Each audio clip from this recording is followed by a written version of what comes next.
back to Football Picks here on TalkingSports.tv. I'm Marty York, and I'm joined, as usual, by my colleague in San Diego at his home office, Uncle Ben from UncleBen'sFootball.com. And Uncle Ben, we talked extensively about what's going on in the NFL as we approach Week 15. Time now to switch a little bit, as we often do, or as we almost always do, to our final segment, to college football. And you have had a heck of a season on college football, but all that remains now are the bowl games, so there really isn't much college football to speak about until December 21st. So we'll talk extensively next week. We'll get your special picks on bowl games. And December 21st, right through the holiday period to January 6th, is when the bowl games are played. On January 6th, you have your BCS championship. Florida State, currently 8.5-point favorites over Auburn. This is, obviously the best game of the bowl games, but it's going to be kind of a sentimental farewell at this game, isn't it? Well, yes, Marty, it is. It's the final BCS championship game as we know it. There's going to be a playoff system next year, This thing has been running, I believe, for 14 years, I believe it is. And there's always been controversy. There's a poll, there's a computer process that takes place in order to determine the BCS rankings. And, there's no opinion involved in it. And sometimes these polls have turned out to be not so accurate, and teams have gotten into the national championship games, for example, 1-2 ranked teams in the BCS. Sometimes this third team, seems to be getting maybe a little burned and could be in that game just as easily as the number 2 team. So they're going to a 4-team playoff system next year, which is going to be a lot better, which is picked by committee of, I believe, 13 members, which range from people like Condoleezza Rice, believe it or not, is on that committee, right down to former, national championship coaches at the NCAA level. So they've got a very wide variety of people on that board that are going to pick those 4 teams. Certainly they're going to use the rankings, the coaches' polls, whatnot, the Harris polls, to determine who the 4 teams are going to be. But it's going to be done by committee, not so much by computer, and I think that everybody's going to be very pleased about that. Turning to the game this year, well, Auburn jumped ahead last week. There was Florida State was 1, Ohio State was 2, Auburn was 3. We did talk about how I believed, and it did turn out that Michigan State beat Ohio State, and Auburn jumped over them and are in this game. And it's interesting. I believe Florida State came out as an early 8.5-point favorite. Florida State came out as an early 8.5-point favorite here, Marty. It's hard to believe that an SEC team,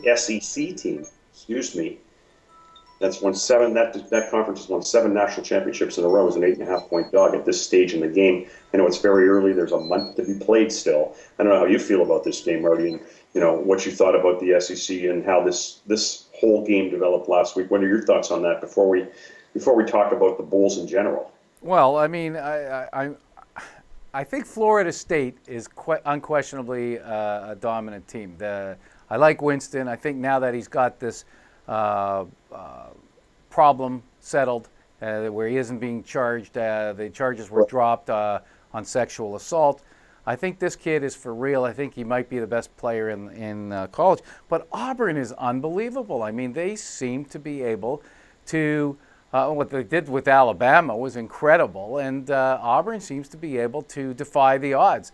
I like Auburn a lot as well, and I know that you always say just go with the winner and forget about the spread because the statistics have not so much in college, in the pro level. Okay, because I'm going to take Auburn plus the points. I think this game is going to be a lot closer than 8.5. Well, I happen to agree with you there because I say, are they going to be able to run the ball in Florida State? Well, look, they're running the ball in Alabama for 300-plus yards, but that's what Auburn does. Auburn runs the ball, but they can pass the ball, but this is a team that actually uses old-style football. They actually run to set up the pass. A lot of teams pass more. When it's 3rd and 2 today or 3rd and 1, a lot of these teams are passing, not running. Back in the old days, everything was running. Yeah. So they're sort of a little bit of old school like that. They get it, but look at you play in the SEC and you play their schedule and you win the SEC championship game and you only lose 1 ball game early in the season to LSU, which is a very formidable foe in Baton Rouge. That was. This team deserves to be in the ball game. It's a little early for me to make a selection on it, Marty. I'm not here to news today. But, the bowl games, I say buyer beware in the bowl games. You already see some of these coaches, like the Bowling Green coach now took the job at Wake Forest. Bowling Green won the MAC this year. They were playing in a bowl game. How are they going to react? Teams have 3 weeks off, some of them. And it's an emotional time. Football's, when you're playing every week, you can sort of get a feel for what the emotions are of these teams, up, down, sideways. But when they have 3 weeks off and you got nothing to go on, and some teams play, like for just to pick a game, like the Notre Dame Fighting Irish, they're hoping to play in the BCS games. They're not hoping to play in the Pinstripe Bowl against Rutgers, which happens to be in New York. So Rutgers is from New Jersey. So Rutgers playing Notre Dame, for example.